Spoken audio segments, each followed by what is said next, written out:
New York, Harlem, 2007. An 82-year-old woman sat in front of a camera, looked straight into the lens, and dismantled the legend of Frank Lucas in 40 minutes of conversation. Not with anger, not with bitterness. With the specific calm of someone who had waited 40 years for the right moment and had finally decided that the moment had arrived. Her name was Mayme Johnson, widow of Ellsworth Raymond Johnson, the man Harlem knew as Bumpy, and what she said that afternoon permanently changed the way Frank Lucas's story needed to be read. But to grasp the weight of what Mayme revealed, one must first understand who Bumpy Johnson really was. Not the version Frank Lucas allowed to circulate. The real version. Bumpy Johnson was the man who ruled Harlem for 3 decades with a combination of strength, intelligence, and a code of conduct that had no equivalent in the American underworld of his time. Born in Charleston, South Carolina, in 1905. He arrived in New York young, went straight to Harlem, and spent the following years learning every layer of the city with the meticulousness of an architect studying a building he intends to fully inhabit one day. What set Bumpy apart from any other man in the same business was not just the violence, which existed when necessary, nor just the intelligence, which was considerable. It was the philosophy. Bumpy believed that power without responsibility for the community in which that power operated was parasitism, and parasitism would eventually kill the host along with the parasite. So he built power differently. He gave back. Systematically. With grocery stores in Harlem where families without money could take food without paying. With rent payments during crises for people who would never know where the money came from.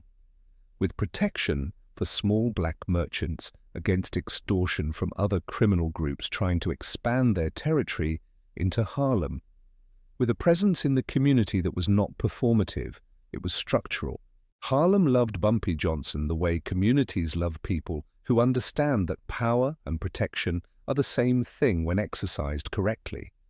When Bumpy died in July 1968, sitting in a Harlem diner eating a steak from a heart attack at 72 years old, the entire neighborhood attended the funeral, not out of obligation, out of genuine loss.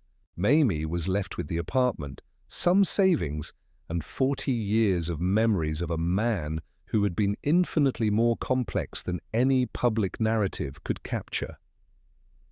Frank Lucas had been protected by Bumpy in the final years of the old man's life. That part was known. What was not known was the exact nature of that relationship. And it was precisely that nature that Mayme Johnson decided to clarify in 2007 after watching the film American Gangster, which turned Frank Lucas into a Hollywood legend, and after reading the interviews where Frank described his relationship with Bumpy in a way that Mayme immediately recognized as a carefully constructed fabrication designed to lend Frank a legitimacy that was not his. What Frank had said publicly in multiple interviews over the years was a variation of the same narrative, that he had been Bumpy's closest disciple, that Bumpy had personally chosen him among all the men around him to pass on knowledge and vision, that he had learned directly from the master the philosophy of how to operate in Harlem, that the empire he built was in some sense a continuation of Bumpy's legacy, developed with the tools Bumpy himself had given him. It was an elegant narrative. It connected Frank to a genuinely beloved and respected figure. It gave historical depth and community legitimacy to an operation that would otherwise be seen as nothing more than large-scale drug trafficking. It transformed Frank from a criminal entrepreneur into the heir to a tradition. The problem, according to Mayme Johnson, was that it was substantially false. Mayme started from the beginning. Frank Lucas had entered Bumpy's circle not as a chosen disciple, but as one of many young men in Harlem who orbited around Bumpy because orbiting around Bumpy was the most efficient way to learn how power in the neighborhood actually worked. Bumpy did not choose disciples in the sense Frank had described. Bumpy observed, gave people space to show who they were, and maintained calibrated distances based on what he observed. What Bumpy had observed in Frank, according to Mayme, was considerable ambition and real operational ability, but also a fundamental absence of the characteristic that Bumpy considered most important in anyone who wanted to operate in Harlem with lasting legitimacy. The understanding that the neighborhood was not a territory for exploitation. It was a community of responsibility. Frank saw Harlem as a market. Bumpy saw Harlem as home. The distinction was not semantic. It was the difference between a business model that extracted value and one that circulated value. And Bumpy had perceived this distinction in Frank with enough clarity to maintain a relationship of functional proximity without ever making Frank what Frank later publicly claimed he had been. Mayme recounted a specific conversation she had witnessed between Bumpy and a close friend a few months before Bumpy died, where the old man had described Frank with a precision that Mayme carried for 40 years. Bumpy had said that Frank was the kind of man who learned everything you taught him except the one thing that made the teaching valid, that he took the form without the content, the technique without the philosophy, the power without the responsibility that should come with it. This assessment, coming from Bumpy himself, was a direct negation of the narrative Frank had built. But Mayme was not finished. What she revealed next was more specific and harder to ignore. In the months after Bumpy's death, while Mayme was in the process of organizing the life that remained, several people who had been part of Bumpy's network came to her with variations of the same information. That Frank Lucas had begun circulating through Harlem describing his relationship with Bumpy in ways that those who had truly known Bumpy immediately recognized as exaggerated or outright invented. That he had started using Bumpy's name as a calling card in conversations with suppliers, with allies, with people whose trust he needed to gain quickly to build his own operation. In other words, Frank had used Harlem's grief for Bumpy as a window of opportunity. At a moment when the neighborhood was emotionally vulnerable due to the loss of a central figure, when Bumpy's name carried maximum weight of respect and longing, Frank had inserted himself into the legacy narrative with such frequency and consistency that it gradually produced the version of the story he wanted to exist. There were no forged documents from Frank. There were no single, identifiable lies.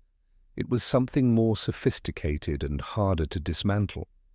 It was the accumulation of a narrative told repeatedly in different settings to audiences that did not communicate with one another, each version slightly adjusted to the specific context until the narrative acquired the texture of truth simply through the weight of repetition. Mayme said something in that interview that lingered in the air longer than anything else she said. She said that the most efficient way to steal from a dead man is to control the story of who he was. Because the dead cannot contradict. And those who loved him are left in an impossible dilemma: either honor the memory by contesting the narrative, or let the narrative circulate to avoid the wear and tear of public conflict. Mayme had chosen silence for 40 years, not out of weakness, out of calculation. She had realized that contesting Frank's narrative while Frank was powerful and active would be interpreted as a self-interested attack, easily dismissible. She had waited. She had let time do the work that time inevitably does: wear down, contextualize, create enough distance for the truth to be heard without the noise of active conflict surrounding it. 40 years was enough time. What Mayme also revealed, and perhaps the most disturbing element of the entire conversation, was what Frank had done with the philosophy he had observed in Bumpy without absorbing its core. Bumpy had given back to Harlem, systematically, structurally, as part of the logic of how he operated. Frank had observed this and understood the operational intelligence behind the practice, that a community that feels you protect it will protect you in return. That loyalty built on real benefit is more durable than loyalty built on fear. Frank had implemented versions of this, but he had implemented it as a public relations strategy, not as a philosophy of responsibility. The difference, according to Mayme, was visible to anyone who had known Bumpy closely. When Bumpy paid a family's rent, the family never knew where it came from. There was no public narrative, no expected return beyond the general health of the neighborhood he inhabited. It was genuine giving back. When Frank made similar gestures, there was always a structure of visibility around them. The story reached the right people. The gesture became part of Frank's narrative as protector of Harlem. The return was not just the loyalty of that specific family, it was the construction of the image Frank needed to operate with less friction. The form was identical, the motivation was opposite, and opposite motivation, over time, produces opposite result. Bumpy died, loved by an entire neighborhood that attended his funeral by choice. Frank Lucas was arrested, cooperated with the feds, turned in allies, and spent years in prison before emerging into a life radically reduced from what it had been. The difference was not in the techniques, it was in what lay beneath the techniques. Mayme closed the interview with something that Bumpy himself had said in a conversation she had preserved, with the precision of someone who knew she would one day need it. Bumpy had said that any man can learn to appear to have principles, that imitating the form of a principled life is technically simple for anyone with sufficient intelligence. What cannot be imitated is the long-term result. Because real principles build things that endure. Imitated principles build things that appear solid until the right pressure reveals they were only surface. Frank had built surface. Bumpy had built substance. And 40 years after Bumpy died, sitting in a Harlem diner, the substance was still present in the neighborhood's memory, while Frank's surface had unraveled into federal cases, plea deals, and Hollywood legends that needed a script to exist because reality alone could not sustain the scale of the mythology that had been constructed.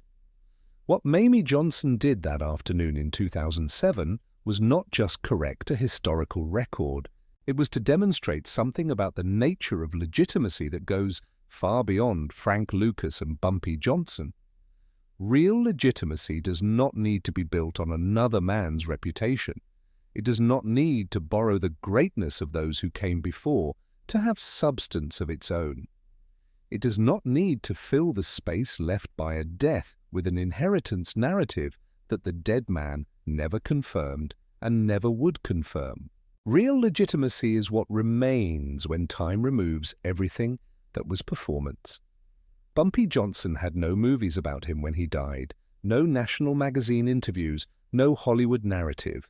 He had an entire neighborhood in the streets for his funeral by choice, and a widow who, 40 years later, still carried his exact words with enough precision to use them at the right moment. Frank Lucas had Denzel Washington playing a version of himself on the big screen.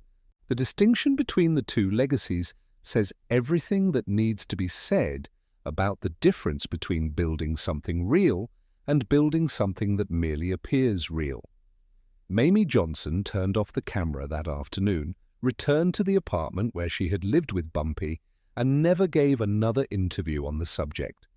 She had said what needed to be said in the time she had chosen, to the audience that was ready to hear it. 40 years of patience for 40 minutes of truth.